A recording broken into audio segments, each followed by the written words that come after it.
I'm going to show you how to do a screencast of your iPad. So in the upper right hand corner, pull it down, and there's your record button. Now if you hold this down, you have the option to turn your microphone on or off.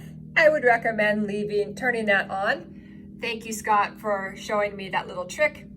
And then click start recording. It's recording, tap out.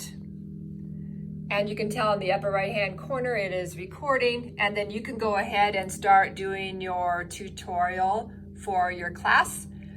Then when you are finished, tap the red button at the top, click stop recording, and it saves it to the camera roll.